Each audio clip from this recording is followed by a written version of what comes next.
시청자 여러분 안녕하십니까? 대한민국이 잘 보이는 곳으로 모셔다 드리는 신통방통 정찬배입니다.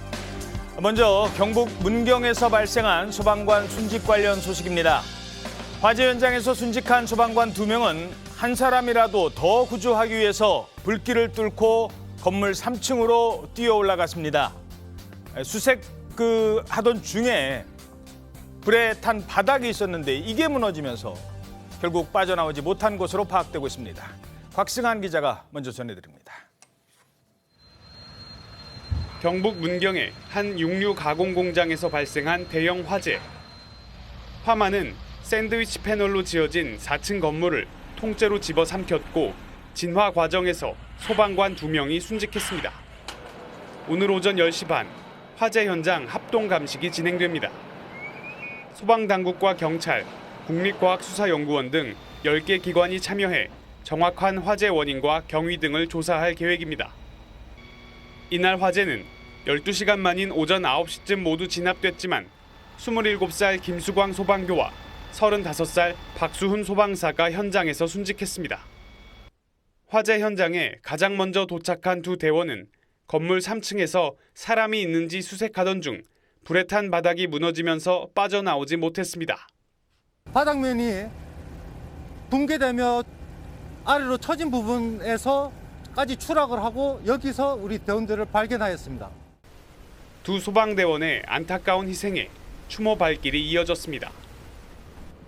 같은 동료로서 비통하고 한편으로 이런 일이 있으면 좀 현장 활동에 대한 두려움이 생기고. 정부는 순직한 소방관들의 1계급 특징과 옥조 근정 훈장을 추서했습니다. TV조선 곽승한입니다. 한치의 망설임도 없었습니다. 이 순직한 두 소방관들 거센 불길로 뛰어들게 했던 건 바로 이 한마디였습니다. 조선일보 1면입니다. 저기 사람 있어요. 사람 있다라는 이 말에 두 사람은 본능적으로 저 불길 속으로 뛰어들었습니다. 건물 안에 사람 있다는 말 한마디에 소방관들은 움직였습니다. 건물의 상황을 생각하기보다는 안에 있는 사람이 더 중요했기 때문이었죠.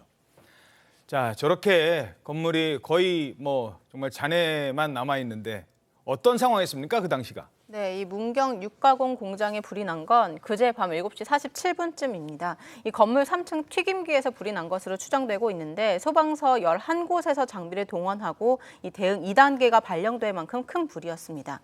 순직한 두 소방관은 건물 내에 고립된 근로자가 있을 수 있다 이런 목격자들의 발언 또 건물에서 빠져나오는 근로자들의 말을 듣고 지체 없이 다시 화재 현장으로 들어갔습니다. 이 4인 1조로 수색에 나섰는데 불길이 갑자기 크게 번져서 이 팀장이 수신호로 나가자는 신호를 보냈다고 합니다. 지금 상황 급하다. 빨리 나가자. 예, 그런데 이 팀장과 다른 한 명은 1층 창문을 깨고 밖으로 나왔고 이 순직한 두 소방관은 빠져나오지 못했습니다. 이 무너진 건물 잔해가 두껍게 쌓여서 이들을 찾는데도 시간이 좀 걸렸습니다. 네, 이 어제 순직한 한 소방관은 새벽 0시 21분쯤 건물 3층에서 다른 소방관도 새벽 4시쯤에 숨진 채 발견이 됐습니다. 예, 27살 그리고 35살입니다. 이 동료 소방관들, 순직한 소방관들에 대해서 이렇게 얘기했습니다. 자기 몸 안 아끼고 솔선수범한 그런 친구다. 앞으로 이제 국가를 위해서 할 일 많은 날이라 있는데 또 너무 일찍 갔잖아요. 이제 쉬는 날도 퇴근하기 전에 또 연습을 하고 그렇게 해가지고 노래를 엄청나게 했습니다. 구조대에 전부 다 희망하는 자체가 소방을 얼마나 사랑하고 좋아하는지. 자, 저 젊은 두 사람 사명감이 아주 평소에도 투철했다고요? 네, 그렇습니다. 정말 두 사람 같은 경우에 이 진짜 정말 소방과 결혼했다라는 말이 다 두 사람 다 미혼입니다. 소방과 결혼했다. 네, 그럴 정도로 이제 일에 대해서 정말 투철한 그 사명감을 보였습니다.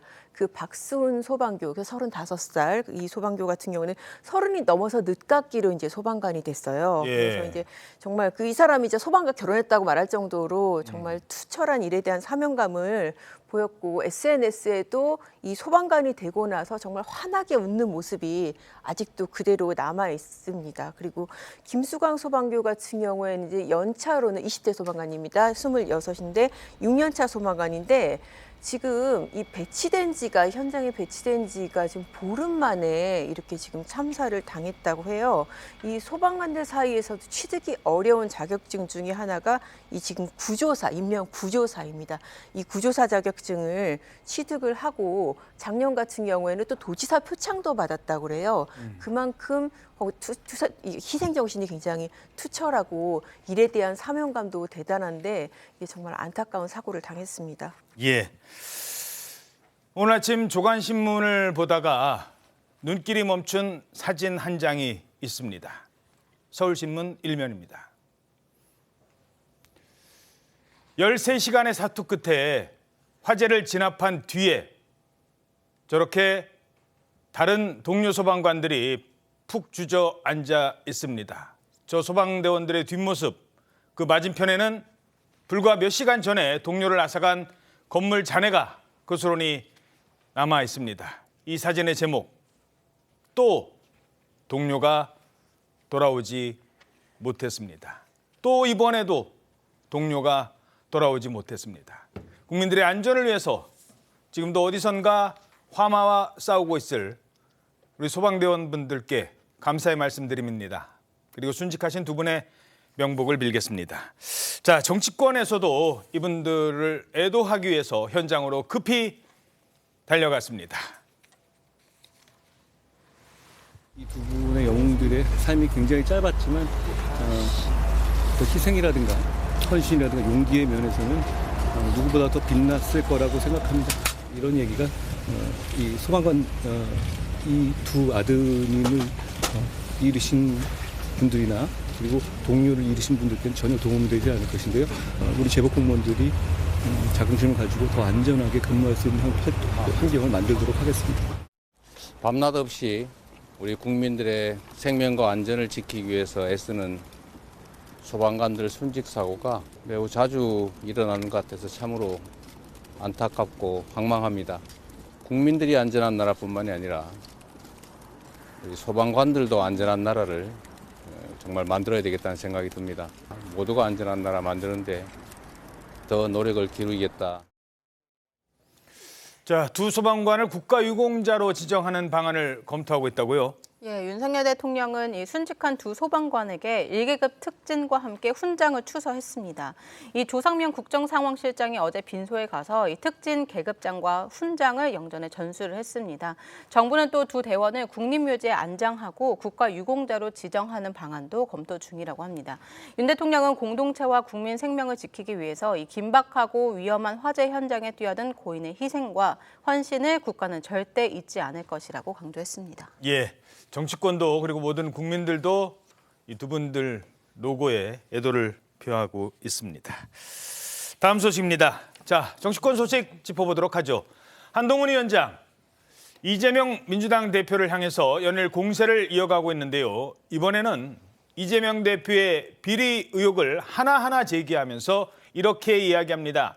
만약에 이재명 대표가 국민의힘 공천 지원을 했다면 공천받지 못했을 겁니다. 공금 법화 횡령, 만취 음주운전, 혐오 욕설, 위증교사, 대장동 토착비리, 백현동 토착비리, 성남FC 뇌물, 거짓말로 인한 선거법 위반 등등 사실 그런 각각의 비위를 저지르는 사람들은 현실 세계에 사실 드물지만 존재합니다. 그런데 이재명 대표가 정말 놀라운 것은 이걸 다 한 사람이 했다는 겁니다. 국민의힘에서 이재명 대표 같은 분이 공천 신청을 했다면 절대로 공천받지 못할 것이라고 확신합니다. 그런데 민주당의 공천 시스템은 이걸 적격이라고 판정할 겁니다. 국민의 눈높이에서의 공천을 누가 하는지 이거 하나로 자명하다고 말씀드리겠습니다. 자, 이러자 민주당도 가만히 있지 않았다고요. 예, 민주당에서 어떤 반응이 나왔냐면 이 여당은 이재명 걱정 말고 국민과 경제 걱정을 해주길 바란다고 이렇게 직격을 날렸습니다. 이 한동훈 위원장을 향해서도 할 줄 아는 것이라고는 남 탓밖에 없냐 이렇게 꼬집었는데요. 또 윤영석 원내대변인도 한 위원장이 계속 이 대표 비리 의혹을 제기하면서 이 공천 부적격하다고 하는 것에 대해서 기자들에게 오히려 이 공천 결과로 보여달라 이렇게 말을 했습니다. 예, 아까 그 그래픽 다시 한번 볼까요? 민주당의 반응. 여기서 주목되는 게요. 뭐 작은 글씨로 밑에 있습니다만 한동훈 위원장의 공격에 누가 얘기했을까요? 비서실 관계자입니다. 비서실 관계자. 한동훈 위원장은 이재명 대표를 직접 겨냥하는데 이재명 대표는 공식적으로 한동훈 위원장을 거론하거나 겨냥하면서 맞대응한 게 있습니까? 아니 반박을 하더라도 한동훈 위원장의 이름을 얘기하지는 않고 반박을 하는 경향이 있습니다. 아마 찾아보시면 주어가 없는 경우 또는 목적어가 없는 경우가 이재명 대표한테 굉장히 많다. 아하. 그거는 제가 보건대는 이재명 대표는 본인의 맞상대는 윤석열 대통령이라고 생각을 하고 한동훈 위원장의 저런 그 정치 공세성 공격에 대해서는 아예 무시 전략으로 가는 게 이번 총선의 개념이 아닌가 이런 생각이 들어서요. 결국은 한동훈 위원장은 계속해서 이재명 대표를 공격하고 이재명 대표는 윤석열 정부를 계속해서 공격하고 그렇죠. 아마 이런 식의 일종의 사슬관계가 계속 아마 총선 때까지 유지되지 않을까 저는 이렇게 예상이 됩니다. 지난번에 이재명 대표 기자회견 때도요. 한동훈 위원장 이름은 거의 한 번도 언급 안 했고 윤석열 대통령만 12번을 언급을 합니다. 근데 이게 총선 때까지 계속 이렇게 갈 수는 없을 것도 같은데. 계속 갈 것 같은데요. 왜냐면은 지금 윤석열 대통령의 인기가 워낙 없지 않습니까? 그리고 용산 대통령실은 여전히 김건희 리스크도 안고 있습니다. 그렇기 때문에 민주당에서는 이런 윤석열 정부에 대한 실정에 대해서 계속 비판을 하고 있는 것이고요. 저는 한동훈 위원장이 좀 어떻게 보면 일종의 치근함도 듭니다. 왜냐하면 정부 여당은 대통령을 보유하고 있는 정당이기 때문에 원래 그걸 활용해야 됩니다. 심지어 지금 임기 중반도 지나지 않은 상황입니다. 근데 대통령의 인기가 너무 없으니까 대통령을 내세워서 지금 선거를 치를 수 없는 상황인 겁니다. 보통 임기 중반을 지나지 않은 임기 말에 인기가 좀 떨어진 대통령이 아니면 보통의 여당은 대통령 마케팅을 많이 하거든요. 근데 지금 임기 초중반부터 인기를 단 한 번도 높이 과반 이상의 지지를 받아본 적이 없는 대통령을 보유하고 있다 보니까 계속해서 비교적 상대적으로 인기가 좀 높은 한동훈 위원장 자신을 내세워서 선거운동을 하고 싶은 것 같은데요. 글쎄요, 국민들도 지금 두 가지는 다 보고 있을 것 같습니다. 조금 기대감을 갖고 있는 한동훈 위원장, 그리고 여전히 실망감을 보여주고 있는 윤석열 대통령. 그래서 저희 민주당은 계속해서 윤석열 대통령의 실정을 공격할 수밖에 없는 상황인 것 같습니다. 예. 자, 한동훈 위원장은 또 86 운동권을 향한 공세를 펼치고 있죠. 근데 이게 점점 더 구체적으로 갑니다. 실명까지 거론하면서 이 5명을 콕 집었습니다.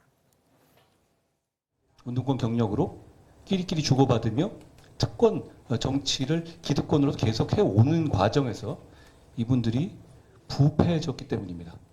송영길, 윤건영, 김민석, 윤미향, 서영교 이런 분들이 과연 우리 대한민국의 2024년에 맞는 청렴한 기준에 충족되고 있는 사람입니까? 자, 법무부 장관 출신 한동훈 위원장. 86 운동권을 얘기하자면 여러 부류가 있을 텐데 그중에 저 5명을 콕 집은 이유는 뭘까요? 그러니까 이런저런 범죄 혐의에 연루돼서 수사를 받았거나 아니면 재판을 지금 받고 있거나 아니면 1심 선고를 받은 사람들이죠. 공통점은 다 그런 겁니다.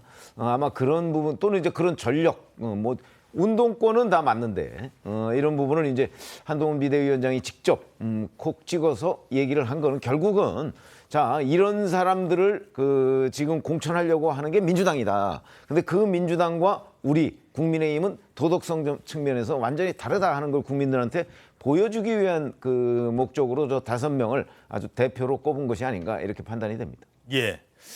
자, 민주당을 향한 이 한동훈 위원장의 공세에 지금 이제 구체적인 이름이 나왔는데 이번에는 또 다른 팩트, 본인이 조사한 그 팩트예요. 아직 검찰 조사나 이런 거에 의해서 드러나고 밝혀지고 규명된 건 아닙니다. 근데 이런 팩트를 몇 가지를 가지고 주장하는 사람이 나타납니다. 바로 참여연대 회계사 출신이죠. 김경률 비대위원인데요. 자, 이번에는 노무현 재단 기념관에 그 짓는 건축비, 그 서울의 한복판에 지어졌거든요. 잠시 뒤에 보시겠습니다만 그 건축비가 부풀려졌다 이런 의혹을 제기합니다.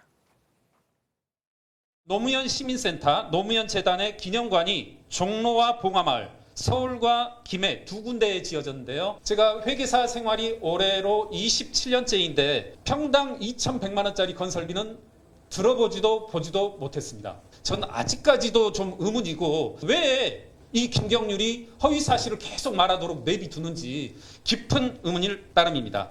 꼭 좀 오늘이라도 민주당에서는 저를 허위 사실 적시 명예훼손으로 제발 좀 고소하길 바란다는 간곡한 부탁을 드리고요.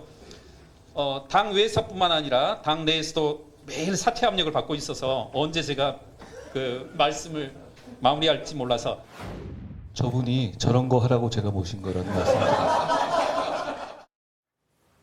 네, 많은 걸 함축하는 장면인데 뭐 오늘은 일단 김경률 비대위원이 제기한 문제에 대해서 얘기를 해보도록 하죠. 평당 2,100만 원짜리 이게 뭐예요? 이게 지금 노무현 재단, 노무현 시민센터의 건축비가 평당 건축비가 너무 비상식적이다 이제 그런 얘기예요. 예. 이 건물이 이제 서울에도 있고 김해에도 있는데 지금 이거 서울 같은 경우에 평당 2,100만 원이라는 거죠. 땅값이 아니라. 예, 평당 건축비가 그렇다는 거예요. 그런데 이제 그 본인이 조사를 해보니까는 비슷한 시기에 서울 한복판, 강남의 평당 건축비가 그때 500만 원이었다는 거예요. 오. 그러면 그거의 4배가 넘는 돈인데 이게 상식적으로 말이 되냐. 그리고 그 건축비가 뭐 코로나 거치면서 올랐다고 하더라도 지금 700, 800 그 정도가 얘기가 되는데 저 건물이거든요. 네, 맞습니다. 저 건물에 어떻게 평당 2,100만 원이 들어갔는지 정말 이해가 안 된다라는 그런 문제이고 또 하나 제기를 한 게 이제 윤미향 의원이 대표를 맡았던 정대협 있지 않습니까? 예. 정대협 보조금도 이제 이상하다 그러면서 문제 제기를 한 거예요. 원래 이제 규정상으로는 그 국가에서 5억을 대주고 그리고 이제 정대협이 자부담하는 돈이 19억 원인데 통장을 보면은 5억만 있고 그러니까 국가에서 이 지원하는 5억만 있고 본인들이 부담해야 되는 19억이 없다라는 그 문제 제기를 이제 어제 같이 했었습니다. 자, 근데 양경 기자, 법조 전문 기자시니까 요거 하나 질문드리죠. 김경률 비대위원이 아니 왜 나 좀 허위 사실 유포로 고소 고발 좀 하세요. 왜 고소 고발 안 합니까? 지금 안 그래도 여기저기서 나보고 물러나라고 해서 저 언제 물러날지도 몰라요. 이러면서 허위 사실 유포로 나를 고발하라고 했는데 허위 사실 유포로 고발을 하게 되면 이게 법적으로 이제 어떻게 되는 거예요? 그냥 개인적인 주장이 어떻게 되는 겁니까? 허위사실 유포로 고발을 하면은 허위사실이라는 것은 이제 검찰이 밝혀야 되는 거죠. 그러면 실제로 저 지금 주장하는 내용이 사실인지, 그러니까 평당 건축비가 정말 이렇게 의혹이 있는 부분이 있는지, 그리고 지금 뭐 정대협 같은 경우에도 보조금 부분에 어떤 범죄 혐의 소지가 있는지 그 부분에 대해서 검찰이 수사를 할 수밖에 없는 거예요. 물론 경찰의 그 수사 범위가 될 수도 있고 그러는데 어쨌든 이 수사선상에 올려놓고 진위를 가리는 상황이 되니까 제발 그렇게 해달라라고 말하자면 어떻게 보면 도발을 하는 거죠. 자, 여기에 대해서 노무현 재단은 추측성 주장이라고 일축하면서 이 문제를 선거에 이용하지 말아달라 이런 입장을 내놨습니다. 자, 그리고 정의연에서는 사과해라 이 발언에 대해서 그리고 사과 안 하면 책임을 묻겠다 또 이런 입장을 밝혔다는 점도 함께 말씀드리겠습니다. 자, 그런데 민주당을 향한 공세가 이렇게 이어지는데 민주당만 공격하는 게 아니에요. 자, 한동훈 표 정치개혁 카드가 여러 가지 있죠. 그중에 두 번째 카드가 나왔는데 이거 좀 민감합니다. 이거는 민주당만 해당되는 게 아니에요. 국민의힘 의원들도 해당이 됩니다. 바로 돈 문제. 국회의원의 급여인 세비 문제를 꺼내든 겁니다. 저는 세비 문제에 대해서 한번 제안을 드리고자 합니다. 아직까지는 제 개인의 생각입니다. 국회의원은 국민을 대표하는 대단히 중요한 임무를 수행하는 직입니다. 그래서 대단히 영예로운 위치이죠. 임무가 중하고 영예가 높으니까 높아야 한다는 뜻이 아니라 저는 국민을 대표하는 직역이기 때문에 상징적으로 우리 국민들 중위소득에 해당하는 정도의 액수를 세비로 받는 것이 어떨까 하는 생각을 예전부터 해왔습니다. 예, 자, 세비를 중위소득에 맞추자. 중위소득은 뭐고 이게 어떻게 하자는 거예요? 예, 우리나라 국회의원 연봉이 올해 기준으로 1억 5,700만 원입니다. 이 월 평균 1,200만 원 수준인데요. 이 세계적으로 비교해 보면 미국, 일본, 독일 다음으로 높습니다. 이 미국과 일본은 한 2억이 넘는다고 합니다. 예. 그렇지만 이 국민소득 대비로 따지면 제일 높은 수준인 건데요. 이 한 위원장은 아무래도 국회의원이 이 국민 대표인 만큼 국민들의 중위소득, 이 4인 가구 기준으로 월 572만 원 정도로 하자라고 주장을 하고 있는 겁니다. 그럼 얼마나 깎이게 되는 거예요? 대략적으로? 지금은 네. 한 월급으로 따져 한 1,200 정도 네, 된다는데 1,200, 네. 거의 뭐 절반 이상으로 줄어드네요. 예, 맞습니다. 1인 가구 기준으로는 이 중위소득이 222만 원이라서 현재 월급이 1,200만 원 정도니까 1,000만 원 정도 깎이는 거고요. 이 4인 가구 중위소득을 기준으로 해도 아까 572만 원 정도니까 현 세비 기준으로 56% 절반 정도가 깎이게 됩니다. 자, 그래서 뭐 일부 의원들은 지금 뭐 입이 이만큼 나와가지고 그럼 보좌관보다도 덜 받는 겁니다. 이렇게 얘기를 하고 있다고 합니다. 아니 그리고 의원들이 월급을 덜 받으면은 그게 더 도덕적이 되느냐, 뭐 봉사만 해야 되지 않느냐 이런 논란이 쭉 있어요. 뭐 그 얘기하기 전에 정책 전문가시니까 그 우리나라 국회의원들의 연봉 수준 아까 그래픽에 잠깐 나왔습니다만 다른 나라에 비해서 구체적으로 어떻게 되는 겁니까? 뭐 순위는 높습니다. 국민소득 대비도 높고요. 근데 단순히 액수로만 이걸 판단해서는 안 되고요. 그 나라가 갖고 있는 선거제도, 정치 문화 이런 것들을 비교해야 됩니다. 대한민국의 선거제도, 정치 문화는 일단 돈이 없어도 정치를 할 수 있는, 돈이 없어도 선거에 나올 수 있는 거를 추구합니다. 그렇기 때문에 우리가 선거 공영제를 추구하고 있지 않습니까? 선거 비용에 들어간 부분을 일정 득표 이상을 하면은 돌려주고, 그리고 또 뭔가 세비도 적당히 충분히 주면서 뭔가 다른 이런 뒷돈이나 이런 거 유혹으로부터 좀 떨쳐내고 정치를 할 수 있는 그런 구조를 만들고 그런 정치를 추구하는 게 한국 정치에서 세팅해 놓은 겁니다. 그래서 그 대신에 한국 정치에서는 또 대신 후원금도 한도를 걸어놓고 미국 같은 경우는 후원금 한도가 없습니다. 무제한으로 정치 자금을 걷어서 쓸 수 있는데 한국은 대신에 한도도 걷어놓고 뭔가 이런 공영제와 이런 그 제한적인 그 후원금 제도 하에서 정치를 하도록 만들어 놓은 거거든요. 그렇기 때문에 지금 한동훈 위원장이 제기하는 거는 저는 이 한국 정치 문화나 이런 거에 대한 고민이 너무 없다라고 평가를 하고 싶은 게 이전에 하나 또 정치개혁 안 중에 출판기념회 금지 이런 것도 얘기했었거든요. 출판기념회를 그럼 왜 하는가? 왜 정치할 때 돈이 드는가? 그럼 정치를 돈이 들지 않으면서 할 수 있는 방법은 무엇인가에 대한 고민도 같이 내놔야 되는 거거든요. 예를 들면 지역위원장, 뭐 그 국힘에서는 당협위원장이죠. 그 현수막 요즘 많이 걸지 않습니까? 현수막 거는 비용이 월 200만 원이 든다고 합니다. 이런 현수막 정치 문화 이런 것들을 어떻게 다른 것으로 바꿀 것인지 같이 이야기하면서 우리 이런 비용 같이 줄이면서 그러면서 세비도 줄여볼까요?라고 제안을 해야 되지. 그냥 아무 얘기 없이 국회의원 이렇게 돈 많이 받아요. 그 배경에는 이 사람들 일도 안 하는데 돈 많이 받는 거 아시죠? 이런 정치 혐오를 조장하는 발언이 섞여 있는 거거든요. 그렇기 때문에 저런 식의 제안은 좀 부적절하다. 고민이 너무 안 보인다라고 말씀드릴 수 있습니다. 예. 자, 요 점도 짚어보죠. 한동훈 위원장이 이 얘기를 할 때 뭐 의원들, 동료 의원들이 말은 안 해도 어떤 입장일 거는 알 겁니다. 왜 개인 의견이라고 했을까? 그리고 또 이게 실현 가능성은 있을까? 어떻게 보십니까?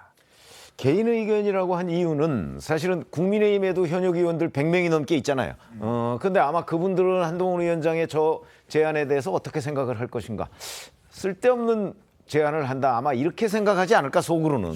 아마 그런 부분에 관해서 국민의힘 내부의 공감대가 없는 것으로 보인다. 그렇기 때문에 한동훈 위원장이 개인 의견을 전제로 저렇게 얘기를 한 것이 아닌가 싶고요. 다만 문제는 이런 게 있습니다. 자, 국회의원들이 이제 세비라는 이름으로 사실상의 봉급을 받거든요. 그런데 왜 우리 그 근로자들의 최상층에 해당하는 정도의 봉급을 받느냐? 또 그러면 그걸 가지고 다 생활비로 쓰는데 또 국회에서 여러 가지 정책을 만들고 아까 뭐 현수막 얘기하고 뭐 무슨 전화비 뭐 이런 거 다 별도로 받습니다. 그렇죠? 거기다가 보좌관 뭐 7명, 8명 뭐 이렇게 지금 다 지원받습니다. 거기다가 또 무슨 태스크포스 같은 거 만들어서 무슨 세미나하고 뭐 이럴 때 또 다 지원받습니다. 그렇죠? 예. 정책 만들 때 다 지원받고요. 자, 이런 것들까지 다 감안하면 그러면 이 1억 5,700만 원이라는 건 결국 순수하게 자기 생활비로만 쓸 수 있는 돈 아니냐. 이제 이렇게 판단이 돼서 일반 국민 눈높이로 보면 그 다른 거는 다 지원하고 투명하게 하되 자기 생활비는 우리 국민의 뭐 중위소득 정도에 적합하게 하면 되는 것 아니냐. 저는 국민 눈높이에 맞는 제안이라고 생각을 합니다. 그렇기 때문에 물론 다른 거와 함께 해야 되고, 그다음에 또 하나는 이제 의정 활동을 하는데 필요한 여러 가지의 그 지원책 이런 부분도 다 같이 점검을 해야죠. 그런데 그런 부분 점검이 안 됐으니까 이 중위소득 하자는 거는 못 믿겠다 이렇게 얘기 나오는 거는 기본적으로 본인들은 뭐 어떤 최상급의 어떤 봉급자 이 정도의 수준에 맞는 그 세비를 받아야 되겠다 뭐 이렇게 주장하는 거하고 좀 별 차이가 없다고 봐서 사실은 이런 부분에 관해서 잘 아시다시피 현실성 뭐 자기들의 세비 깎는 문제를 여야 의원들이 그 합의하는 경우 저는 못 봤습니다. 그러니까 현실성은 높지 않다. 아마 그런 점에서 한동훈 위원장이 지금 그 개인 의견을 얘기한 것 같은데 뭐 국민적 공감은 꽤 높을 것이다 이렇게 봅니다. 그렇죠. 뭐 이게 현실성은 사실 월급을 지금의 뭐 반으로 확 줄이자 이거를 그러죠라고 할 사람은 없습니다. 뭐 국회의원도 생활을 해야 되는데 그러나 왜 여기까지 왔을까? 왜 당 대표 그러니까 이 비대위원장이 이 정도까지 했을까? 영선의 장관 출신 의원이니까 할 수 있는 얘기고 왜 의원들이 그동안 국민들한테 아이고 참 봉사도 많이 하시고 그렇지 않다는 겁니다. 아까 그래픽 잠깐 나왔나요? 그 시민단체 주장 저희들이 얘기한 것 중에서 이 부분은 좀 따져볼 필요가 있어서 제가 다시 한번 말씀드리죠. 시민단체에서 하고 있는 주장 세비는 1억 한 5천 정도 된다고 합니다만 나한테 받는 월급은 그 외에 바로 저겁니다. 의원들은 연간 특별 활동비, 간식비도 받고 해외 나가면 해외 시찰비도 받고 비행기 탈 때 일반 수석 타십니까? 아니잖아요. 예산 편성의 특권을 받고 있다. 그동안 폐지하겠다 약속했잖아요. 지켰습니까? 항상 그렇게 싸우시다가도 월급 할 때는 월급 얘기할 때는 본인들 연봉 얘기할 때는 늘 마음이 일치했다는 겁니다. 뭐 여기까지 말씀드리겠습니다.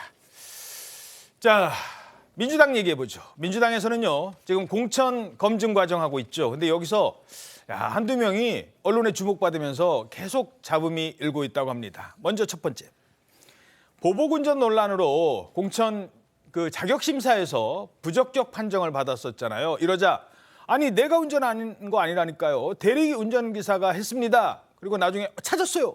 라고 주장했던 이 사람과 관련된 얘기입니다.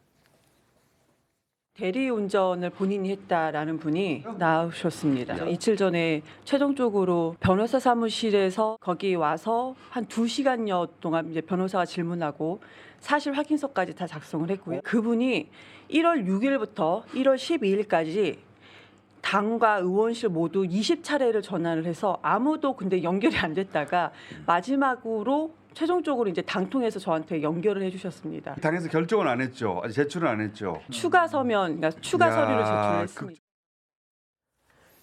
자, 이경전 부대변인 지금 라디오 인터뷰에서 분명히 그랬잖아요. 대리운전 기사를 찾았고 변호사가 만났고 뭐 사실 확인서 썼고 그러면서 이 서류를 제출했다고 했는데 그런데 어떻게 된 거예요? 네, 그 추가 서류 제출 못했습니다. 지난달 18일이죠. 이 보복운전 논란으로 공천 부적격 판정을 받았던 이경전 부대변인 이 자신의 결백을 입증해줄 이 운전대를 잡은 대리기사를 찾았다면서 당에 추가 서류를 제출하겠다고 했었는데요. 이 이의 신청을 했는데 어제 민주당 이의신청처리위원회는 비공개 전체 회의를 열고 이 건을 기각 처리했습니다. 이 이의 신청 이후에 3차례에 걸쳐서 서류 심사를 했지만 이전 부대변인 주장을 이제 받아들이기 어렵다 이렇게 판단한 겁니다.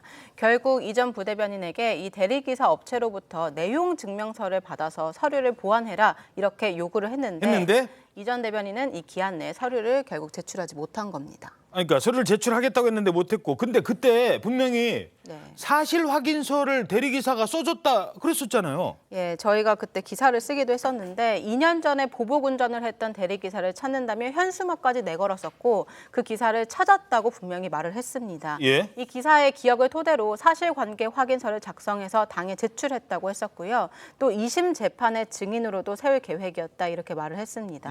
그 대리기사는 당시 이 속도를 줄였을 뿐 보복운전은 아니었다 이런 입장을 말했다고 합니다. 자, 최병묵 의원님, 이게 좀 어떻게 된 걸까요? 그러니까 이경전 부대변인 말대로 사실 확인서를 그 대리기사라는 사람이 정말 썼다면 내용 증명이 뭐 별건가요? 그렇죠. 그 사실 확인서를 증명하는 것만 변호사 첨부해서 사무실만 찾아가면 돼요. 뭐 공증 뭐 이런 걸 네. 통해서 하면 그걸 내면 되거든요. 네. 그래서 저는 그 당시에도 제가 말씀드렸지만 사실 확인서를 제출했다는 그 대리기사의 그 증언이 정말 맞냐? 그 부분부터 검증해야 된다. 제가 아마 이런 말씀을 드린 걸로 제가 기억을 하는데, 그러니까 만약에 저 이경전 부대변인이 대리기사를 찾고 그 내용을 확인했다는 것이 진짜라면 그러면 내용 증명도 못 냈을 리가 없다. 저는 이렇게 봅니다. 예. 그렇다면 너무 과장해서 얘기를 했던 것이 아닌가, 이렇게 판단할 수밖에 없다고 봅니다.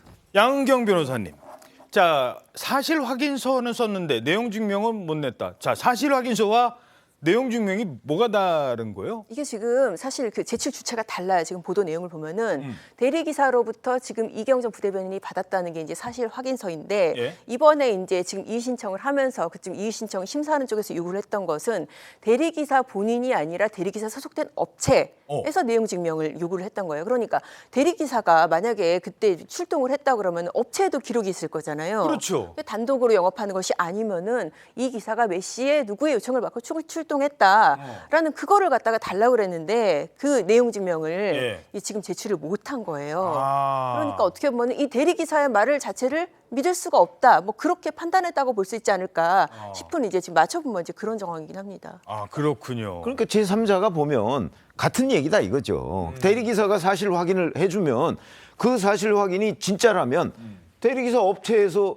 똑같은 얘기 아닙니까? 결국 진짜라면 뭐 전혀 문제가 안 되는데. 그렇죠. 그런데 그걸 못 냈다는 얘기는 그게 진짜가 아닐 가능성이 있다는 얘기죠. 예. 자, 뭐 본인은 계속 아니라고 주장하니까 이게 뭐 진짜인지 아닌지는 시간이 갈수록 이게 본인한테는 좀 불리해질 것 같습니다. 자, 이경전 부대변인 해봤고 이경전 부대변인과 달리 예비 후보자 검증을 통과한 사람들은 이번에는 또 면접 심사를 받아요. 면접.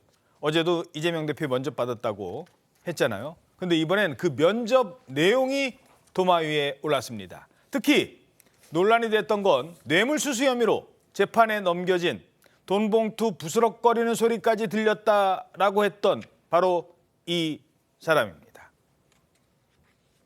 그 돈봉투 소리는 들어보셨습니까? 악질적인 증거 조작인데 들어봤는데 인위적으로 녹음 파일을 가공을 했더라고요. 잡음 소리 들리는 거를 돈봉투 소리다 이렇게 조작을 했던데 내 재판 관계 과정에서 분명하게 공개하겠습니다. 그러니까 그 돈봉 소리가 그냥 이런 소리가 나는 거예요? 칙칙 소리밖에 없는 거죠. 자, 이게 핵심이 되는 게 한동훈 당시 법무부 장관이 체포동의안 표결하기 전에 국회 본회의장에서 돈봉투 부스럭거리는 소리까지 들렸습니다라고 하니까 막 야당 의원들이 반발하고 나중에 노웅래 의원은 돈봉투 소리, 마이크 이거 이 소리예요, 북북 소리 뭐 이런 그러니까 옷깃 소리 뭐 이런 식으로 얘기를 했거든요. 그래서 재판이 열렸어요. 1심에서. 본인은 돈봉투 소리 따라 아니라고 했는데 1심 재판은 어떻게 나왔었습니까? 1심 재판은 지금 이제 노웅래 의원회에서는 아직 재판이 진행 중이고요. 이제 앞서 나온 그 지금 돈봉투 관련 재판은 이제 윤관석 의원이 실형 선고를 받은 것인데 조금 내용이 다르기는 합니다. 이제 그 송영길 당대표 경선을 앞두고 이제 의원들한테 돈봉투를 돌렸다는 게 앞선 지금 판결이 난 사건이고 이 사건 같은 경우는 이제 그 노웅래 의원이 그러니까 불법 정치 자금을 사업가 다른 박모 씨로부터 받았다. 그래서 6천만 원 정도 그 혐의로 이제 불구속 기소가 된 건데 이게 뿌리가 같은 거예요. 그래서 지금 같이 얘기가 되는데 이 뿌리가 뭐냐면 이정근 전 사무부총장의 녹취 파일.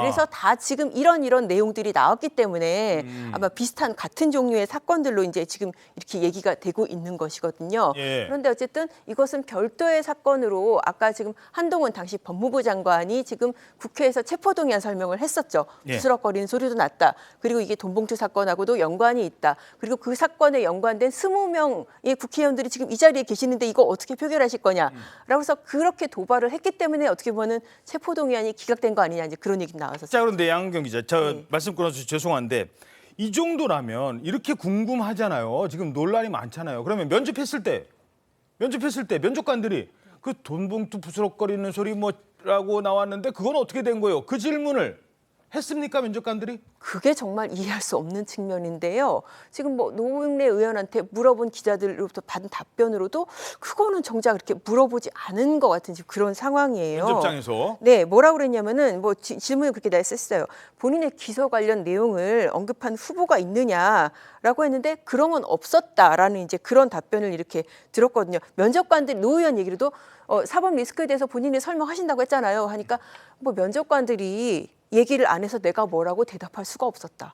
그러면은 사실 면접 시간이 짧기도 했지만 뭐 5분, 10분 그렇게밖에 안 됐다고 했잖아요. 그래도 가장 지금 노웅래 의원에 대해서는 가장 궁금하고 관심이 되고 규명돼야 될 사항이 지금 이 돈봉투 관련 문제인데 그 부분에 대해서 정작 물어보지도 않았다는 거죠, 제대로. 이 부분은 어떻게 보십니까? 일단 면접 시간이 너무 짧게 배정되어 있습니다. 그래서 그 사실 저런 문제들까지 다 물어볼 수 있을까라는 한계는 분명 존재하는 것 같고요. 아마 저 정도의 사안이면 이 서류 제출 과정에서 어느 정도 내용들이 다 들어가 있긴 할 겁니다. 그리고 공간에서 다 파악도 하고 있을 거라고 생각을 하고요. 그래서 면접 과정에서는 이 사람을 경선까지 올릴 것인가 말 것인가 이 정도의 판단하는 것인데 결국 이 수사 중인 사람 아니면 1심 결과가 나온 사람에 대해서 일단 민주당은 지금 무죄 추정의 원칙을 적용하겠다고 밝히지 않았습니까? 저는 뭐 민주당 소송입니다만 이건 민주당이 이제 앞으로 감내하게 될 부분일 것 같습니다. 왜냐하면은 지금 양당 모두 귀책 사유 무공천 이거를 약속을 했기 때문에 이렇게 돼서 대법원 판결까지 가서 유죄가 났을 경우 그 당은 이제 의석을 하나 사실상 포기하게 되는 거거든요. 그렇기 때문에 저는 그 국민의힘이 지금 이제 민주당보다 조금 이 면접 기준이나 이런 게 늦거든요. 조금 며칠. 이제 국민의힘에서 이런 국민의힘에도 분명 예비 후보자들 중에 공천 신청자 중에 재판을 받고 있는 사람, 1심 결과 나온 사람이 있습니다. 이런 기준을 좀 높여줬으면 좋겠습니다. 지금 그 한국 정치의 양당의 수준이 다 낮아졌기 때문에 불과 한 10년 전만 해도 이러지 않았거든요.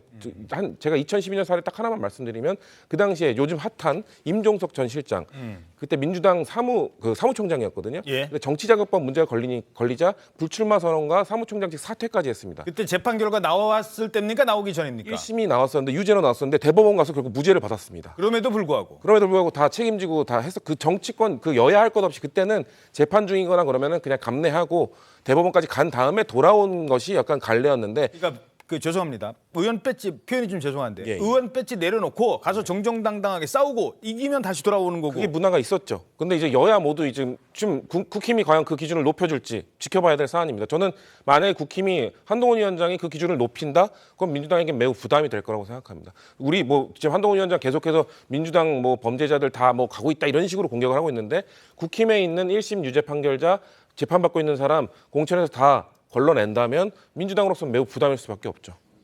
지켜봐야 될 부분입니다. 이 질문이 조금 뭐 조성스럽긴 합니다만 특정인에게 당대표가 지금 재판을 몇 개씩 받고 있는 상황에서 아니, 나도 지금 재판 중이다. 나는 재판 중인 상황이라고 이걸 이유로 공천 탈락시키면 그럼 누구는 되고 누구는 안 되느냐 이런 얘기도 나올 수 있지 않을까요? 민주당 내부에서.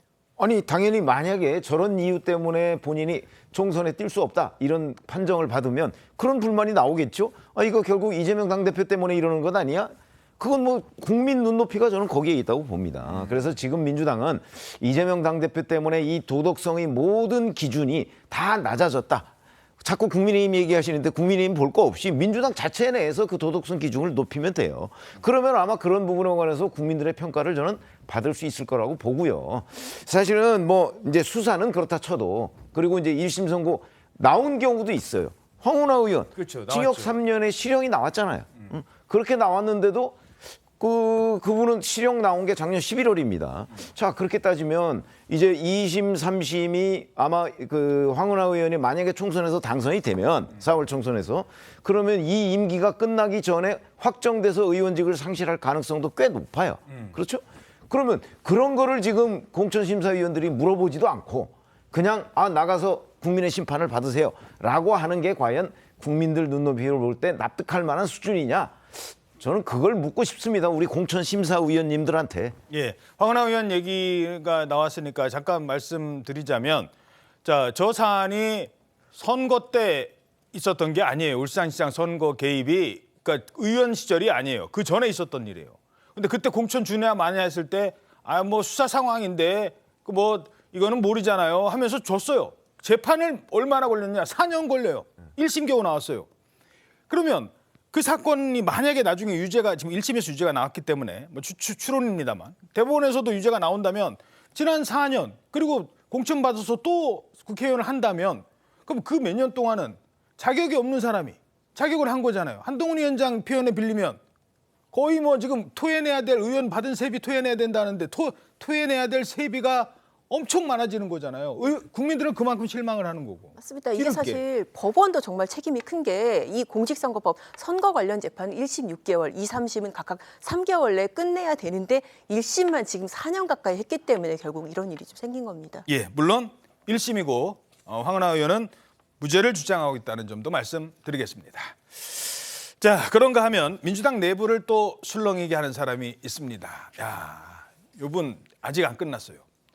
이재명 대표가 전화를 했다는 걸 본인이 공개하는 바람에 자, 이재명 대표의 전화를 받았다고 주장하는 이 사람 얘기입니다.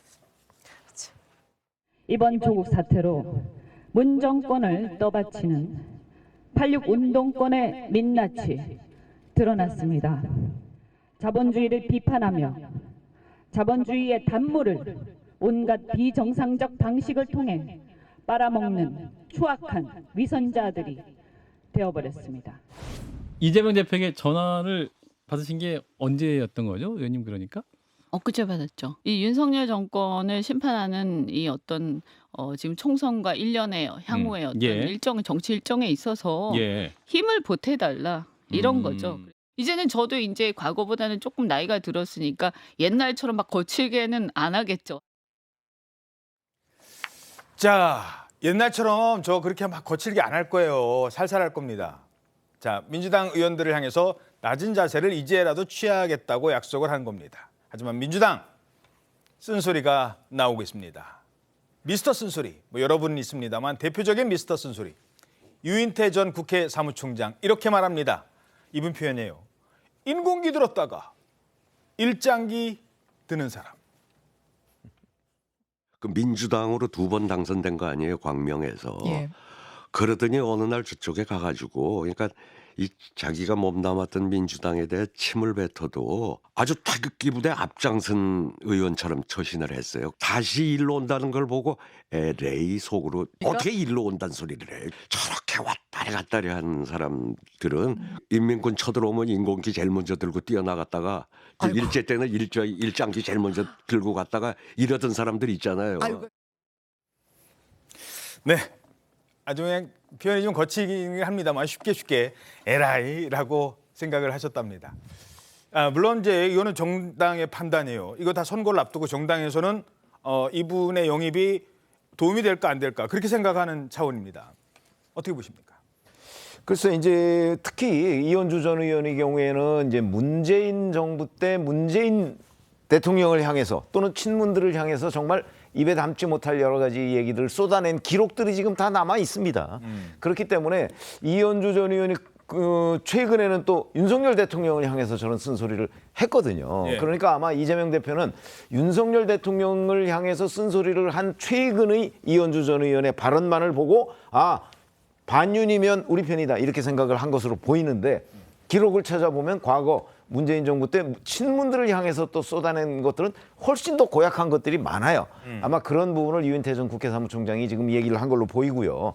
우선 저 문제와 관련해서 홍익표 원내대표, 이제 민주당의 투톱 중에 하나 아니겠습니까? 예. 홍익표 원내대표도 뭐 불출마나 아니면 뭐 결자 해지 같은 것이 필요하다 이런 식의 얘기를 했어요.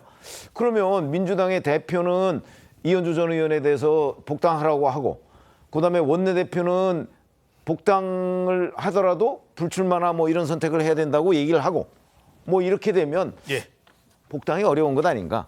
우선 민주당의 대표와 원내대표부터 의견 일치를 보기 바란다. 이렇게 말씀드립니다.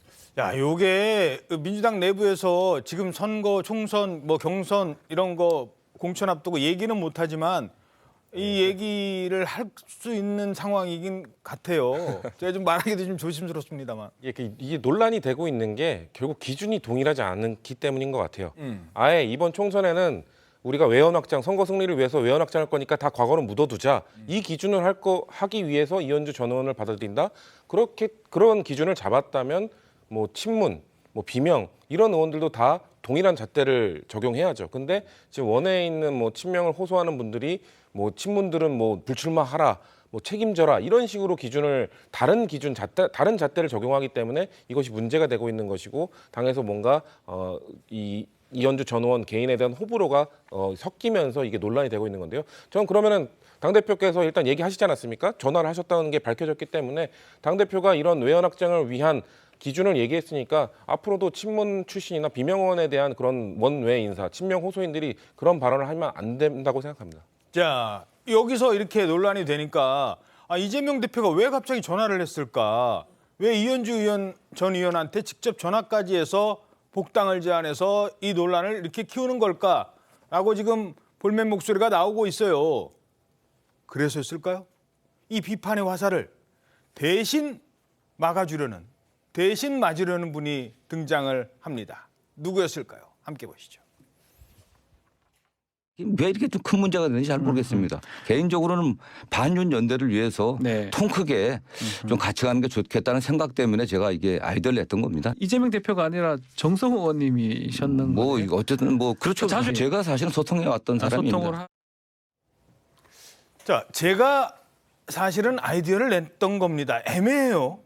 누가 전화를 했던 거에 대한 아직 표현은 없지만 이게 어떻게 되는 거예요, 지금? 예, 이 복당을 둘러싸고 민주당 내에서도 이 논란이 계속되자 정성호 의원이 이 복당을 처음 제안한 건 이재명 대표가 아니라 본인이다 이렇게 공개적으로 발언을 한 겁니다. 이 아무래도 이 아까 말씀 주신 것처럼 논란의 화살이 자꾸 이 대표를 향하자 이 최측근인 정성호 의원이 수습에 나선 것으로 풀이되고 있습니다.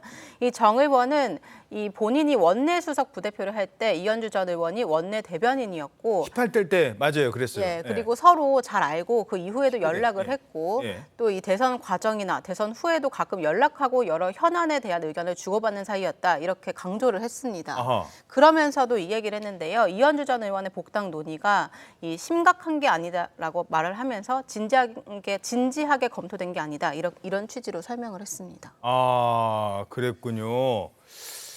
야, 정성호 의원 또 나와요. 자, 정성호 의원이 누군지 최근에 그 공개됐던 사진 한 장 기억나십니까? 어떤 사진이었는지 문자 메시지. 저 때도 현근택 변호사 논란되자 성비위 문제로 논란이 되자 그때 어떻게 할까요? 하니까 글쎄요. 뭐 당직 자격 정지는 돼야 하지 않을까요? 이러면 공간이 컷오프 대상입니다 하니까 너무 심한 거 아닐까요? 그러면 좀 뭐 엄중 경고로 뭐 큰 의미는 없는 겁니다. 요게 공개가 됐고 결국 현근택 변호사는 불출마를 선언했습니다. 그런데 이 사안도 사실은 제가 한 겁니다. 일단 본인이 이재명 대표가 전화를 한 게 아니라 본인이 했다는 건지 아니면 본인이 아이디어를 내서 이재명 대표가 했다는 건지 이것도 조금 애매하긴 하죠. 근데 전체적인 맥락을 보면 본인이 전화를 했다는 것처럼 느껴지는데요, 저는. 아이디어를 냈다. 그래서 그동안의 소통을 계속 해왔다. 라고 하는 거는 본인이 전화를 했다는 얘기 아닌가요? 그러면 이현주 대표 그런데 이현주 전 의원 얘기는 이재명 대표가 직접 전화를 했다고 했단 말이죠. 예. 그럼 우선 사실관계 자체가 다르고 그리고 아까 말씀하셨지만 자 그러면 비명계에 대해서는 그동안에 여러 가지 문제 때문에 비명계 뭐 나가라 뭐 이렇게 얘기하는 친명계들이 굉장히 많잖아요. 예. 그런데 이현주 전 의원은 들어와라. 그러면 들어오라 이렇게 얘기하는 거니까 예. 이게 뭐 사람에 따라서 이랬다 저랬다 하는 것인지 뭐 전후 관계가 뭐 이렇게 좀 그 일관성이 너무 없어 보이기 때문에 더군다나 지금 대표와 원내대표 의견이 다르지 않습니까? 아마 이재명 대표는 실제 전화를 해서 복당을 제안했다면 이현주 전 의원을 뭐 수도권이나 어디에 아마 공천하려고 했을 텐데 예. 지금 원내대표는 불출마 얘기나 뭐 이런 얘기를 하고 있잖아요. 그렇게 되면 당내 의견부터 기준부터 좀 통일을 해야 되지 않을까 이런 판단이 됩니다. 자, 당을 나간 이현우 의원 조금 전에 그래픽 나왔죠. 이렇게 얘기를 합니다. 자, 민주당에 있다가 탈당한 이현우 의원. 아니 정성호가 나섰다고요? 이재명은 정성호의 아바타입니까? 왜 정성호 말을 듣고 이재명 대표가 전화를 하고 그래요? 이게 당 시스템 망가졌다 이런 증거입니다. 이렇게 얘기합니다. 그랬더니 정성호 의원. 아니 비선 논란이라뇨. 제가 사선이어야 되는데 제가 왜 비선입니까? 사선이지. 자, 여러 사람 중에 한 사람으로서 그냥 의견만 낼 뿐이다. 이거 자칫 잘못하다가 이현주 의원 한 사람의 거취를 놓고 만약에 여기서 안 되겠네요. 이현주 의원님 오지 마세요. 그랬다가 이현주 의원이 발끈하고 또 뭐 얘기하면 이거 뜨거운 감자가 될 수도 있어요. 예, 그리고 아까 이현주 전 의원 그 정성호 의원이 말씀하신 그 방송에서 뒷부분에 예. 그 당신께서 소통을 하다가 대표한테 건의해서 대표가 전화를 했다 이렇게까지 얘기를 뒤에 하셨어요. 그러니까 전화를 한 거는 이재명 대표가 맞네요. 아마 뭐 평소에 소통을 했다는 게 만나서 하신 건지 본인도 전화를 통해서 하신 건지는 모르겠습니다만 두 분 다 전화하셨을 가능성도 있긴 합니다. 근데 전 정성호 의원이 비선이라는 단어 뜻이 뒤에서 몰래 뭔가 의견을 제시하고 하는 건데 물론 아까 그 우리가 화면 자료를 봤던 그 현근택 그 부원장에 대한 그런 것들은 뭐 좀 부적절했다고 생각합니다만 이런 뭔가 어떤 인사를 좀 같이 들여오는 게 어떻겠냐 정도의 의견은 당내 중진 4선 의원인데 저는 이건 비선이 아니라 비선의 반대하면 개선 이거 좀 어려운 말이니까 공식 실세다. 정성 의원이 공식 실세인 거 모두가 알고 있지 않습니까? 비선인지 4선인지 모르지만. 네, 뭐 그렇기 때문에 저는 그리고 저 개인적인 의견입니다만 전 정성 의원님이 이런 뭐 지금 당내에 있는 갈등, 친명과 비명 간의 갈등에 있어서 한 번도 뭔가 비명 의원이나 뭐 친문 의원이나 이런 분들에게 대한 뭐 잘못된 발언이나 좀 그 갈등을 조장하는 발언을 한 번도 하신 적이 없거든요. 전 좀 더 공식적으로 나서 주셨으면 좋겠어요. 이런 분이 오히려 좀 더 이재명 대표 더 가까운 곳에서 조언을 하고 당을 이끌어 주시는 게 저는 좋지 않을까라고 개인적으로 생각합니다. 예, 내가 왜 비선입니까? 4선입니다. 비선인지 4선인지 모르겠습니다만 이 사안이 참 이현주 전 의원 때문에 당이 혼선을 빚고 있는 건 사실인 것 같습니다. 자, 한 가지만 더 짚어보죠. 지금 이 상황에서 지금 유권자들은 몰라요. 이 사람들이 누군지. 근데 검찰은 알고 아마 재판부도 알게 될 겁니다. 하지만 이게 아마 투표하기 전까지는 공개되지 않을 수도 있습니다. 그 문제입니다. 돈봉투 수수 의혹 사건 1심에서 윤관석 의원 징역 2년 유죄 나왔죠. 윤관석 의원은 말하자면 전달책입니다. 그런데 돈을 받은 사람들이 있을 거 아니에요. 이 현역 의원들, 이분들의 처신이 논란입니다. 검찰이 지금 소환을 했대요.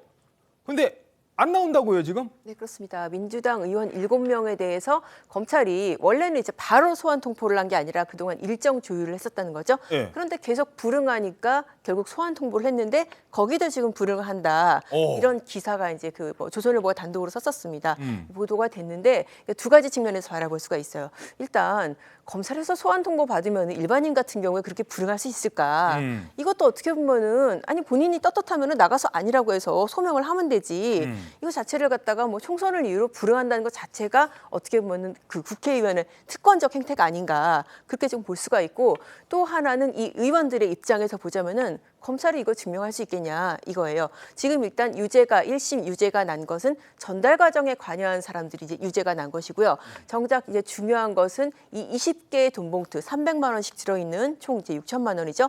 이 돈이 전달된 게 지금 이제 검찰의 이 지금 공소사실 구성으로는 이 송영길 지지 모임에서 참석한 의원들한테 전달을 했다는 것인데 이게 과연 이 20명한테 20개가 다 돌아갔느냐 그 부분에 대한 입증이 됐느냐 그 부분이 약간 좀 아직 덜 된 것이 아닌가 이제 그런 느낌이 있다는 거예요. 두 가지 제가 이거 팩트도 팩트 체크입니다만 두 가지 일단 잠시 뒤에 질문 드리고 자 이런 생각이 들 거예요. 의원 입장에서는 아니 내가 받았는지 안 받았는지는 그거는 검찰이 밝혀야 되는 거고 그리고 난 안 받은 거고 본인 주장은 그런데 소환하라고 해서 갔다가 언론에 다음 날 윤관석 유죄 그리고 의원들 줄소환 그중에 한 사람은 이 사람 그러면 이건 뭐 내가 안 받았다고 해도 이것만으로도 총선 앞두고 나한테는 엄청난 악재고 이러면 출마조차도 못하게 될 수도 있는데 지금 나보고 가라는 거냐.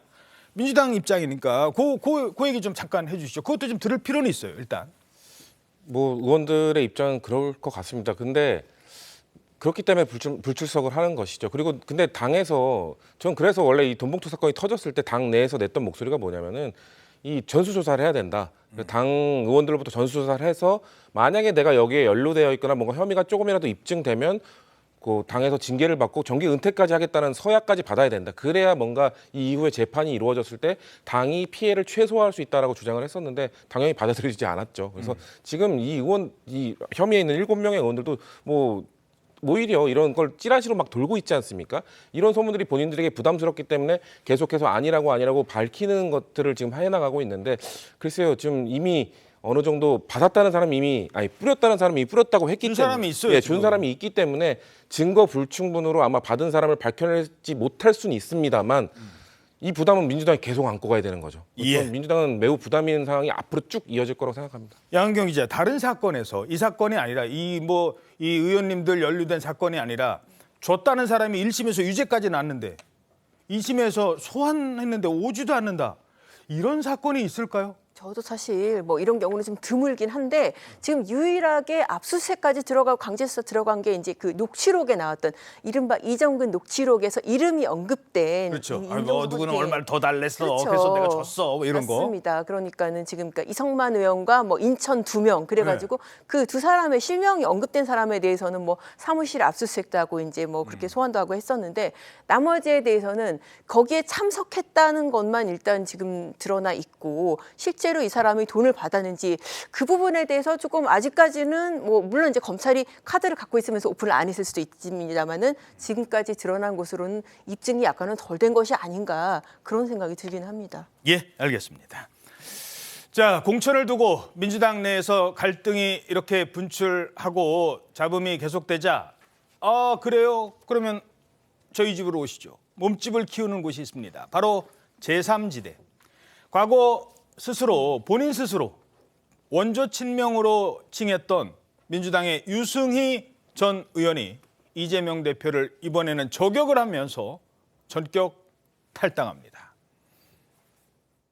우리 민주당의 그 경선 후보 중에 실질적으로 민주당의 정체성에 맞는 후보는 유일하게 이재명 후보라고 생각합니다.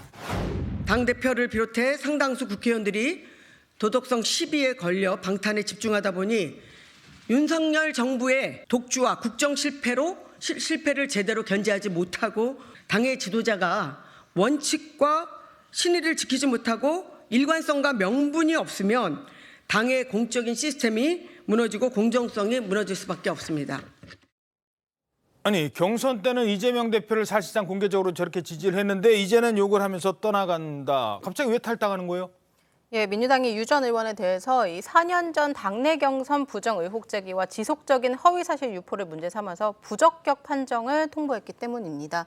이 유승희 전 의원은 17대 총선에서 열린우리당 비례대표로 국회에 입성하고 19대 20대 총선에서 서울 성북갑 지역구에서 3선 의원을 역임한 의원입니다.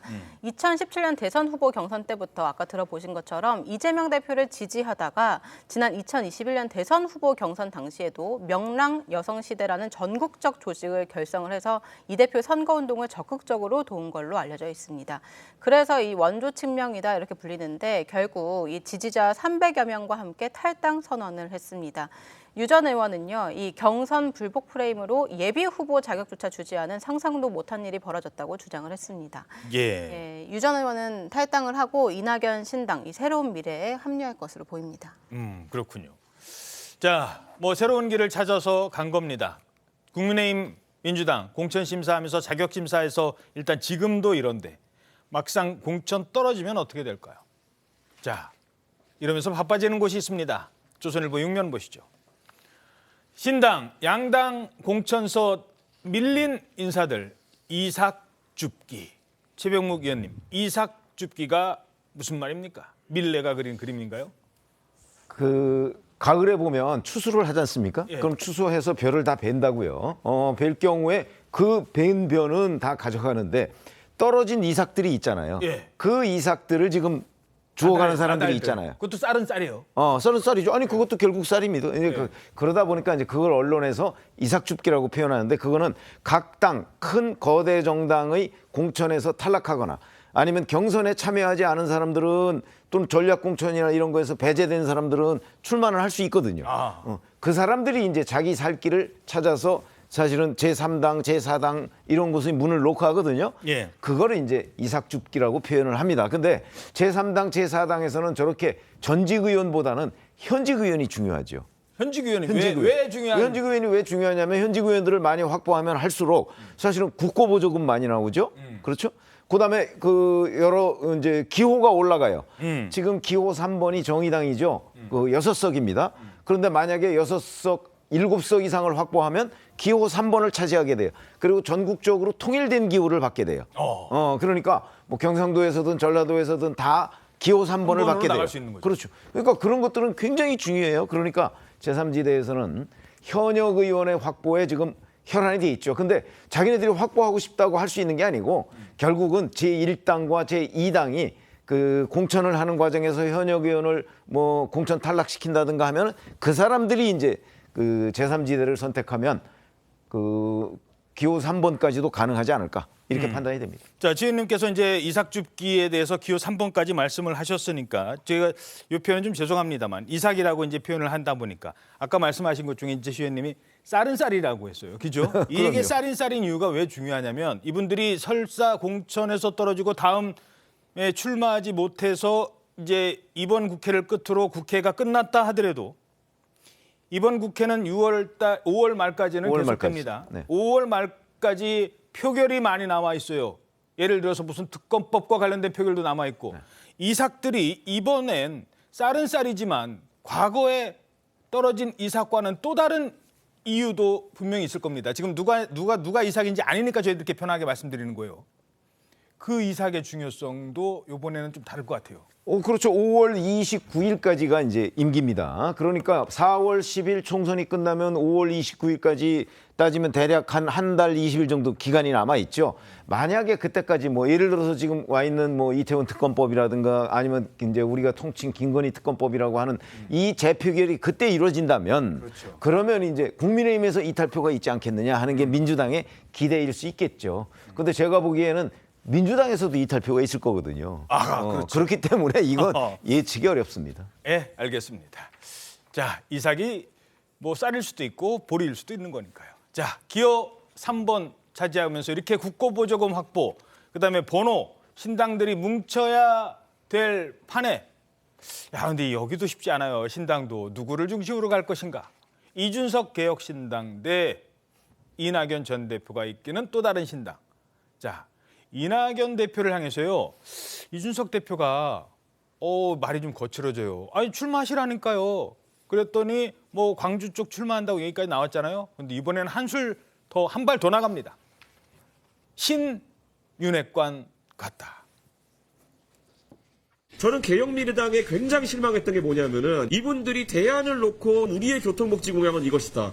우리의 병력수급 정책은 이것이다. 이게 아니라 이준석 얘기밖에 안 해요. 저는 개혁민주당이 제3지대를 하겠다는 사람들이 왜 거기 와서 이준석 대책위원을 하고 있습니까? 이준석 때문에 통합이 안 된다느니 대한민국을 개혁해야지 왜 이준석을 개혁하려고 달려듭니까? 저는 그분들한테 개혁당하고 싶은 생각이 없고요. 거기도 윤핵관이랑 다를 바가 없는 상황으로 가고 있어요. 이준석 대책위원회가 되어가고 있습니다. 저 사람들도 윤핵관이라니까요. 저 사람들도 이준석 대책위 같은 사람이래요. 야, 이거 비판 수위가 꽤 높아져요. 근데 좀 설득력이 없지 않습니까? 저는 자꾸 이준석을 개혁하려고 한다고 말을 했는데 저는 제3지대 뭐 제가 언급은 조심스럽지만 계속해서 이준석 대표가 이낙연 전 대표를 향해서 뭔가 바꾸라고 개혁을 요구하지 않았습니까? 어디 나가라, 개항을 나가라, 엄숙주의 걷어내라. 이낙연 대표가 이준석 대표에게 요구했던 건 전 기억이 나지 않는데요. 만약에 이게 전략이라면 자충수를 둔 거라고 봅니다. 왜냐하면은 만약에 이후에 합쳐지잖아요. 그럼 윤핵관이란도 합칠 수 있었으면은 왜 나왔겠습니까? 그렇기 때문에 만약에 합치게 되면은 본인이 이것을 전략적으로 본인이 좋아하는 그 약속 대련을 한 것이라는 걸 증명하는 것이 되는 것이기 때문에 본인이 본인을 부정하게 될 것인 약간 자충수를 두게 된 발언으로 보고 있습니다. 알겠습니다. 자, 마지막으로 이번에 설 명절 앞두고 설 선물들 많이들 주고받으시죠. 대통령실에서 보낸 선물이 자칫 오해를 샀던 이런 일들이 있어서 잠시 전해드리겠습니다. 이번에 선물로 보내드린 대통령실에서 보낸 선물입니다.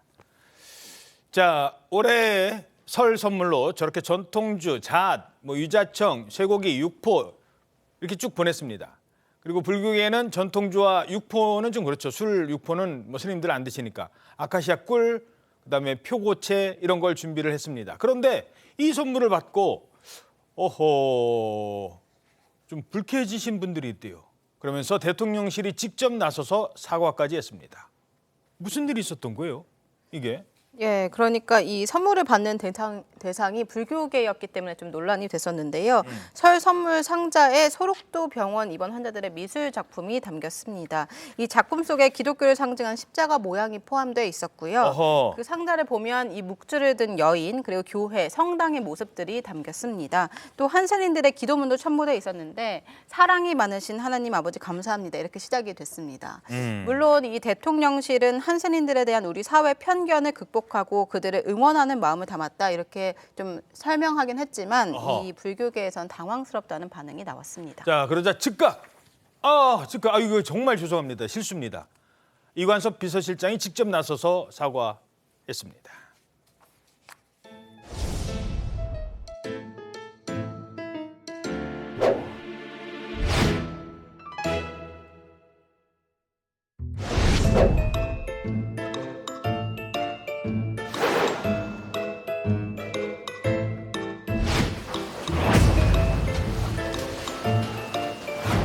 이번에 저희들이 이제 대통령 선물을 저희들이 좀 많이 부주의하고 또 생각이 짧아가지고 다른 종교의 표식이 들어가고 이래서 저희들이 큰 결례를 한 것 같습니다. 그래서 저희들이 다시 회수해서 포장을 적절히 새로 해서 이렇게 용서해 주시면 조금은 놀라기는 했는데 이렇게 빨리 오셔서 이렇게 해명을 해 주셔서 다행이라고 생각합니다. 대신 이제 다음부터는 다시는 일이 없도록 그렇게 조처를 해 주시고. 자, 그러니까 소록도 병원에서 입원 치료 받고 계시는 우리 이제 한센인들이 종교적인 힘을 많이 이제 받으시잖아요. 그러다 보니까 이제 그분들이 그린 그림에 종교적인 색채가 있는 겁니다. 그런데 이제 거기까지는 생각을 못했던 것 같아요. 소록도에 계신 한센인들이 그리신 그림 정도로 생각했다가 그러나 이제 거기에 십자가 있고 뭐 이런 것들은 충분히 저는 인지했을 거라고 봅니다. 그러니까 이제 부주의한 거죠. 그래서 이제 곧바로 불교계에 가서 저런 그 어떤 사과 말씀을 드리고 뭐 한 거는 전 아주 대응을 잘했다고 보는데 그 전에 저런 일이 저런 실수가 생기지 않도록 예방을 해야 되고요. 예, 그렇죠. 문제는 저게 불교도들만 그러면 그 불쾌한 거냐? 그건 아니에요. 사실은 저기에 어떤 종교적 색채나 아니면 뭐 정파적 색채나 이런 게 들어가면 그 상대방, 예를 들어서 종교가 없는 사람도 있잖아요. 그런 사람들도 그 좀 불쾌감을 가질 수가 있기 때문에 제가 보건대는 그런 그 용산 대통령실의 일종의 감수성이죠. 그런 것들을 좀 키울 필요가 있다고 생각합니다. 예, 알겠습니다. 자, 요즘 다음 소식입니다. 국내에서 가장 사랑받는 한 가족 얘기를 해드리죠. 연예인 가족 아닙니다. 동물 가족이에요. 바로 자이언트 판다 푸바오 가족들인데요. 이번에 푸바오의 엄마 아빠 아이바오 그다음에 러바오의 육아 일기. 설마 얘네들이 일기까지 쓰겠습니까? 그걸 찍은 영상이 화제가 되고 있습니다. 함께 보시죠. 지선호 기자입니다. 문 앞을 서성이는 쌍둥이 루이바오와 후이바오를 이끌고 밖으로 나가는 엄마 아이바오. 대나무 식사를 하면서도 쌍둥이에게 눈을 떼지 못합니다. 엄마는 쌍둥이 앞에서 외나무 다리를 건너는 시범을 보이고 쌍둥이가 나무 오르는 모습을 가만히 지켜보기도 합니다. 쌍둥이들은 한 달 전 처음 세상 구경을 할 때보다 더 활발해졌습니다. 푸바오를 보러 에버랜드를 가는 게 생일 소원이라고 하더라고요. 그래서 딸아이를 데리고 오늘 이렇게 오게 됐습니다. 이 옷을 엄마가 먼저 준비해 주셨어요. 엄마 아이바오의 시점에서 본 육아일기는 공개 일주일 만에 SNS 조회수 100만 회를 돌파할 만큼 큰 인기를 끌고 있습니다. 지난 2016년 청년으로 한국에 온 러바오와 아이바오가 사랑에 빠진 뒤 가족을 잃어가는 과정을 담았습니다. 특히 지난 2020년 첫 딸 푸바오를 낳고 초보 엄마 아빠가 된 두 판다의 모습이 웃음과 감동을 자아냅니다. 세 딸의 아버지가 된 러바오는 무거운 책임감에 그만 입맛을 잃고 마는데 푸바오는 4살이 되기 전에 중국이 돌려받는다는 멸종위기 보전 협약에 따라 2달 뒤면 가족과 이별하게 됩니다. 푸바오는 4월 초 중국 이동을 앞두고 3월 초까지만 일반 관람객에게 공개될 예정입니다. TV조선 지선호입니다.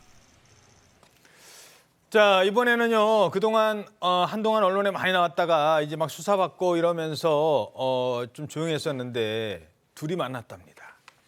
야, 대질조사 했대요. 바로 이 여성 맞죠? 예, 여성과 관련된 소식입니다. 남현희 씨와 공모한 게 맞습니까? 아니면 혼자 범행 계획 세우신 거예요? 피해자분들께 죄송합니다. 펜싱협회 후원은 남현희 씨가 제안한 겁니까? 죄송합니다. 남 씨가 지금 본인 거짓말하고 계시다는데 이에 대해서 입장 있으실까요? 남 씨 주장 중에 제일 반박하고 싶은 게 피해자에게 잠시만요.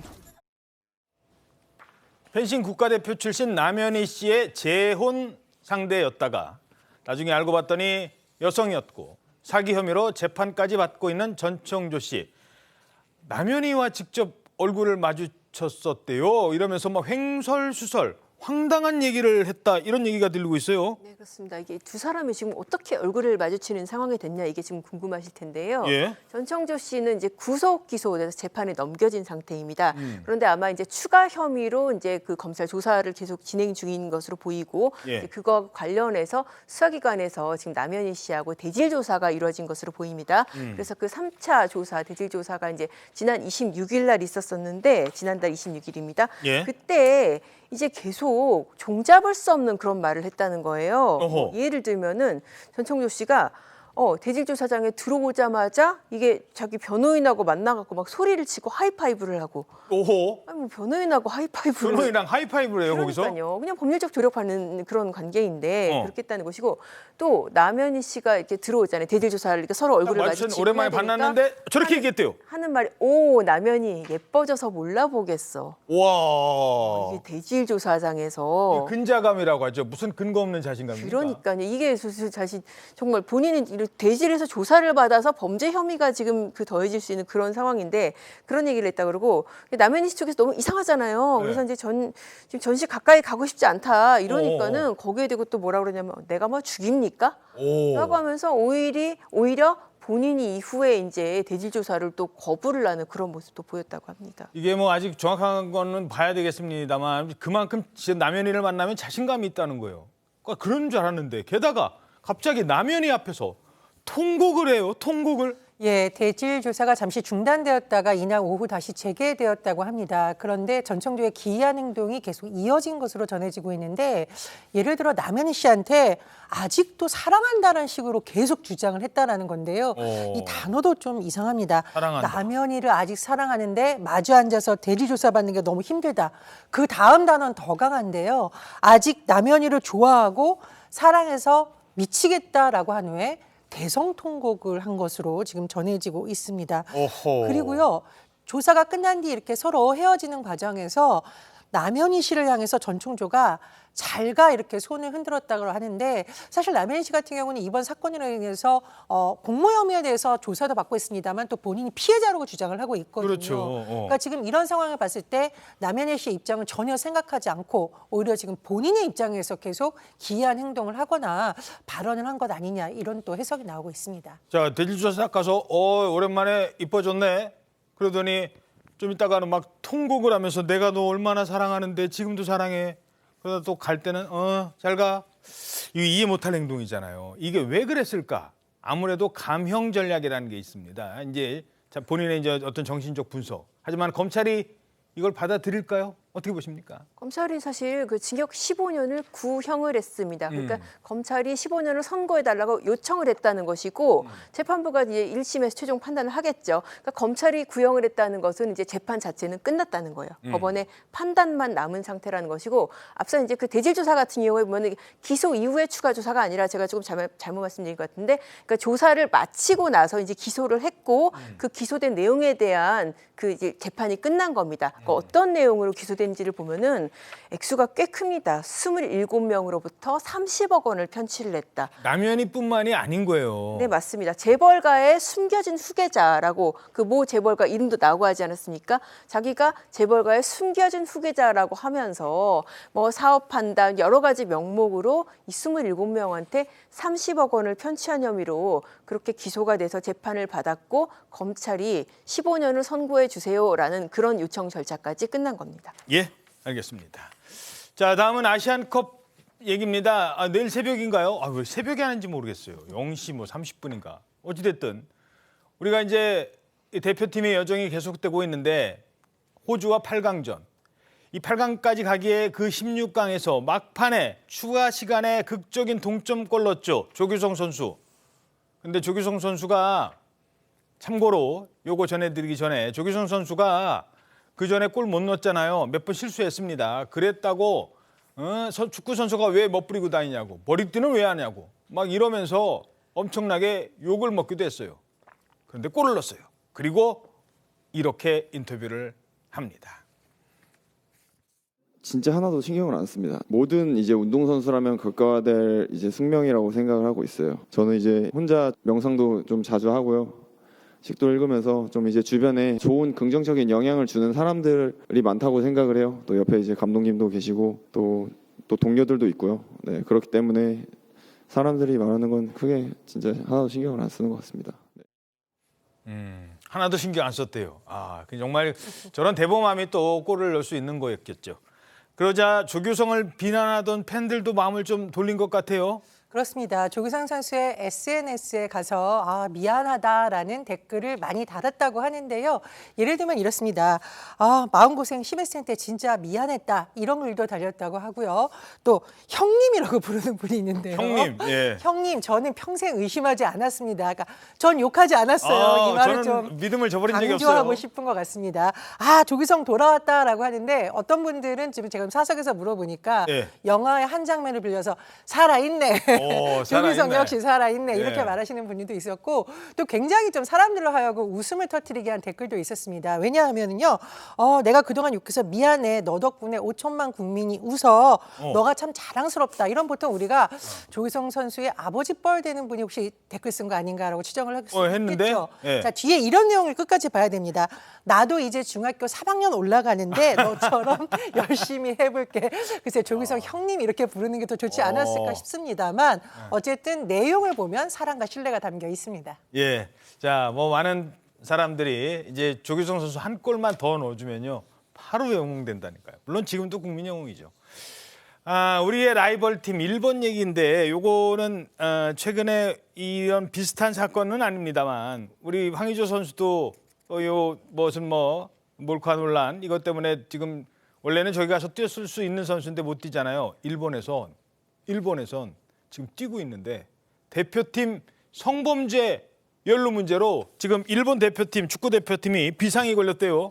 그렇습니다. 지금 일본 언론의 보도도 오락가락하고 있는 상황인데요. 요약을 해보면 이 지금 논란의 핵심에 서 있는 일본 축구대표팀 선수 바로 이토 준야입니다. 이토 준야 축구 좀 아시는 분들은 많이 아는 사람이에요. 그렇죠. 스타드랭스에서 뛰고 있고 핵심 공격수로 지금 활동하고 있기 때문에 아시안컵에서의 대단한 활약을 할 거라는 주목을 받고 있었습니다. 그런데요. 지난달 31일 일본의 한 매체에서 이 이토 준야가 성범죄 혐의로 가해자로 형사 고소를 당했다는 취지의 보도가 나왔고 바로 다음 날인 1일에는 일본 축구협회가 이토 준야를 소집 해제했다. 즉 팀을 떠나게 됐다라는 취지의 발표를 한 바 있습니다. 지금 막 뛰고 있는데. 그렇습니다. 그래서 일본 팀이 비상에 걸렸다라는 보도가 나왔는데 오락가락한다는 이유가 나오는 이유가 있습니다. 다시 2일 일본 축구협회에서 이런 결정을 잠정 철회했다. 이렇게 밝힌 겁니다. 뭐야, 지난번에는 나가라고 하더니 또 철회했다고요? 그렇습니다. 이 시간이 12시간 반 정도 만에 번복이 된 건데요. 그 이유는 아마 이 단장이 축구 선수들과 코칭 스태프와 의논을 했는데 아시안컵 우승을 위해서 이토 준야 뛰고 싶다는 의견이 있었고 일본 축구협회에서 전달이 돼서 아마 결정을 이렇게 번복한 것으로 전해지고 있습니다만 또 앞으로의 상황은 좀 더 지켜봐야겠습니다. 예, 알겠습니다. 자, 어쩌면 일본과 우리가 나중에 숙명의 이번 대회에서 맞대결을 펼칠 수도 모르기 때문에 상대의 전략을 전해드렸습니다. 1분 뒤에 돌아오겠습니다. 네, 오늘 아침 대한민국 잘 보이셨습니까? 오늘 하루 당신의 대한민국 신통방통이 응원해드리겠습니다. 여러분 고맙습니다.